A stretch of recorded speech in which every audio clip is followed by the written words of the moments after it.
얘기하시면 될 것 같아요. CCTV 취재.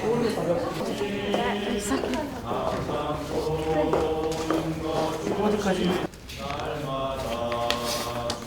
주님의 도우심 바라보며 모든 어려움 이기도다.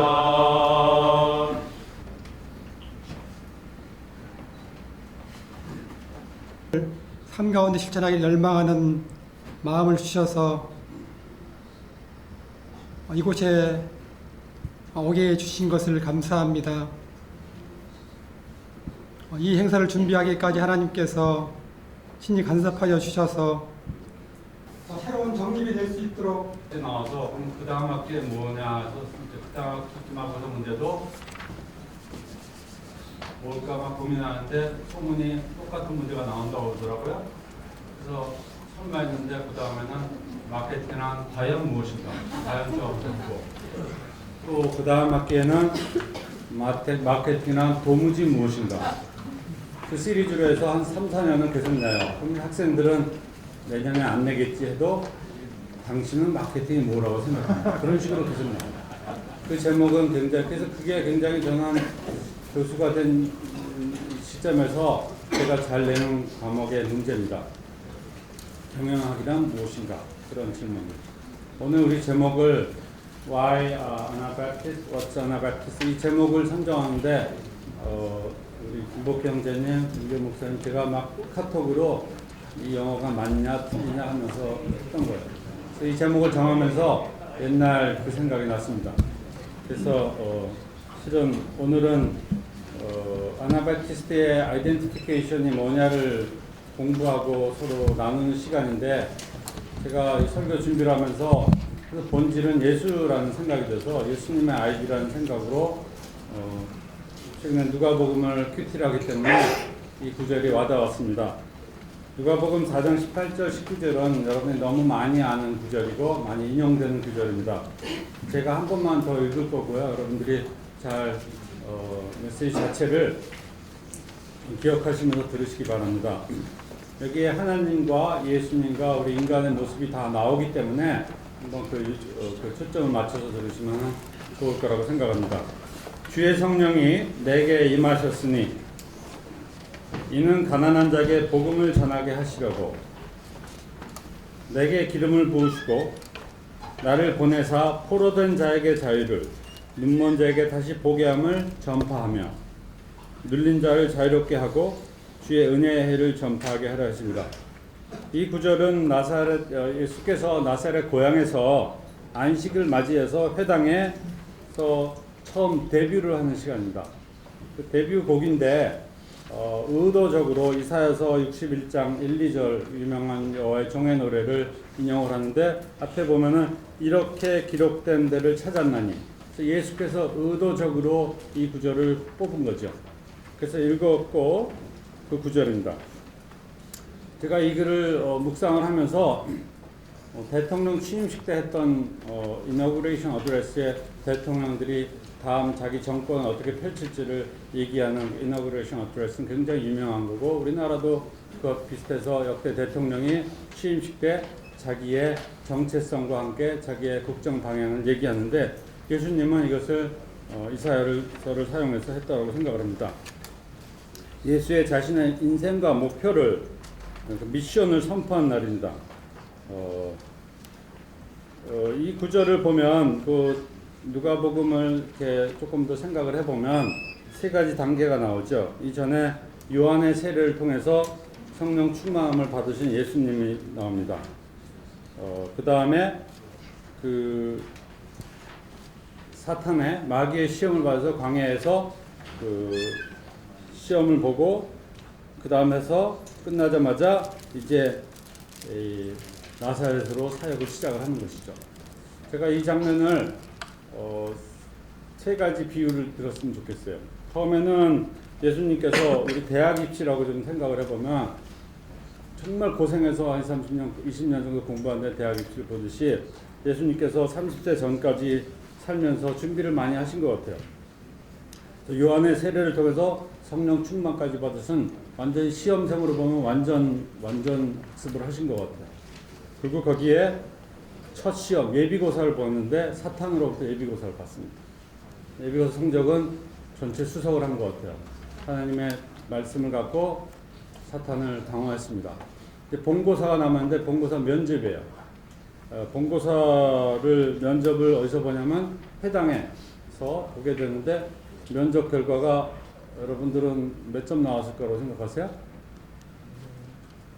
빵점이죠. 왜냐하면 21절에 보면 나중에 예수를 낭떠러지게 밀려고 거부하는 장면이 나와요.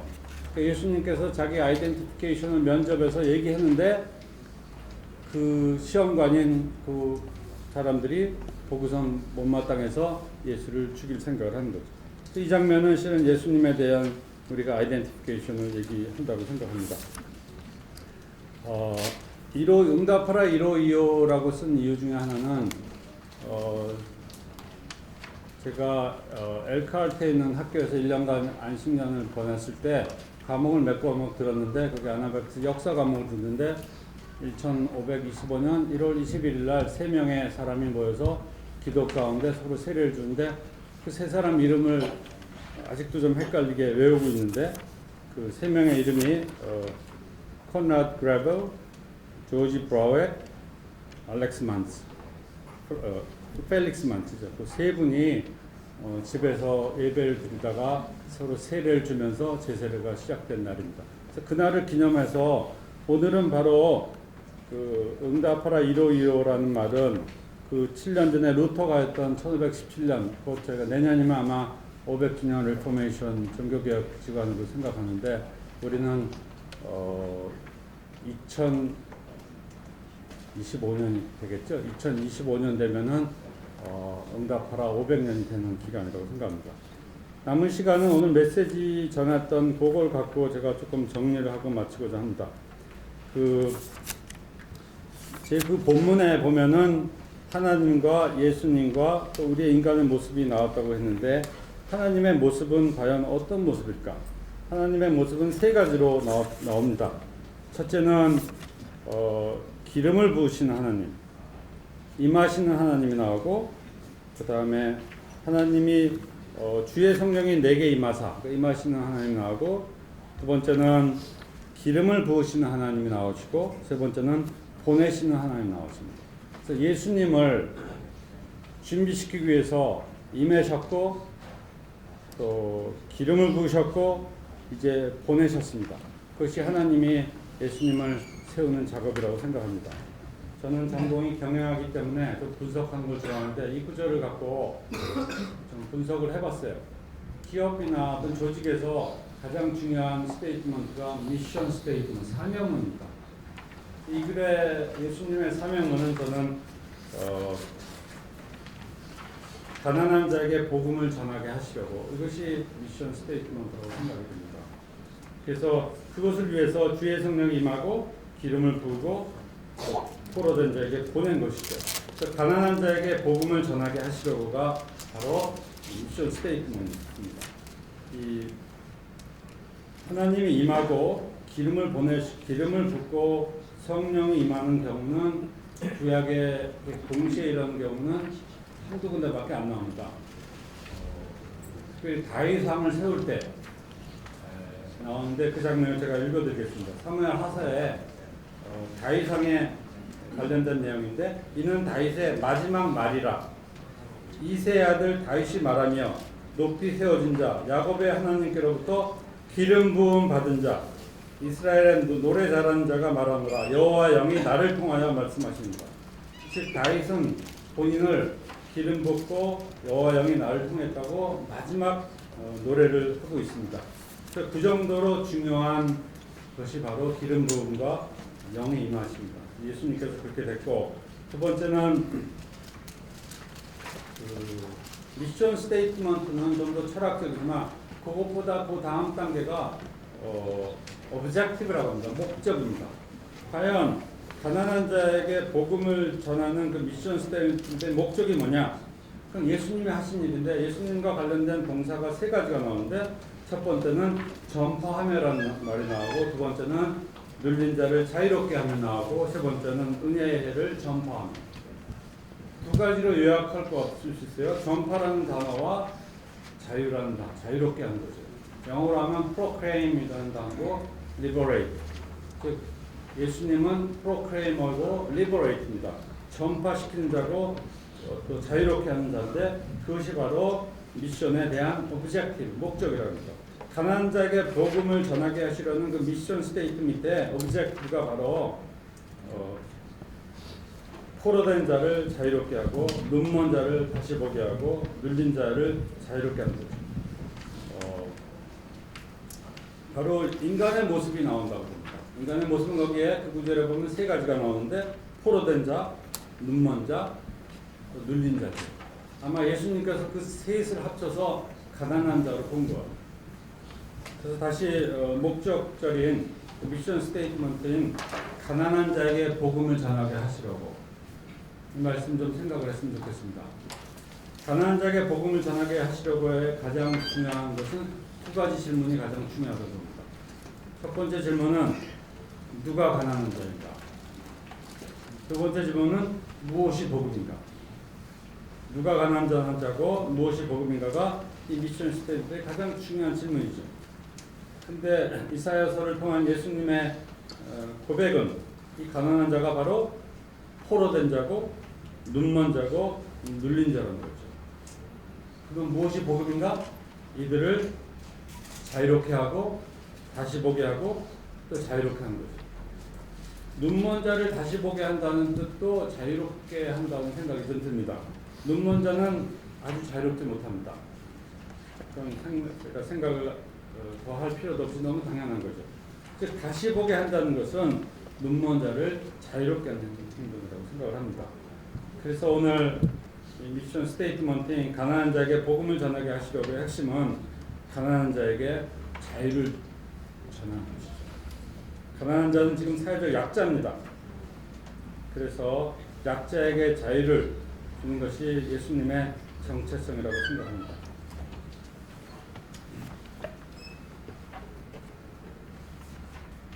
결론을 내리면 오늘 응답하라 1호2호를 생각하면서 그들이 생각했던 사고들을 오늘 여러분 같이 공부할 텐데, 그 당시에 그 종교개혁보다 더 나가고 더 레디컬하고 더 개혁적인 그 그룹들이 지금 뿌리가 내어서 전 세계에 또 저희들께서 임하고 있다고 생각합니다.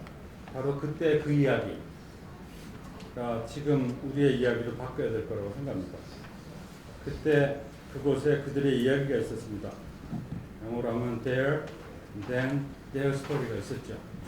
그 1525년의 얘기를 제가 뒤늦게 한국 땅에서 뒤늦게 아마 저희의 신학 발표를 할 수 있는 것은 그것을 지금 여기에 우리의 이야기로 바꾸는 작업이라고 생각합니다. 아나베티스트가 뭘까 고민을 하는데, 김경 목사님이 나 베티스트다. 나 베티스트가 아나베티스트라는 말을 해서 제가 한 방에 안심이 되고 또 굉장히 편해졌습니다. 사실은 아직도 우리는 이 질문은 계속 해야 된다고 봅니다. 내년에 모일 모임도 아마 아나베티스는 과연 무엇인가? 2년 후에는 아나베티스는 도대체 무엇인가? 3년 후에는 그러면 아나베티스는 우리에게 과연 도대체 무엇인가? 이런 질문을 하는 것이 아마 이 신학 발표의 의미라고 생각합니다. 오늘 예수님의 정체성을 말하는 누가복음 4장 18절 19절에 이사야 여호와의 종이 여러분들이 아나베티스를 이해하는 기본 미션 스테이트먼트가 되길 바라면서 설교를 마치겠습니다. 감사합니다.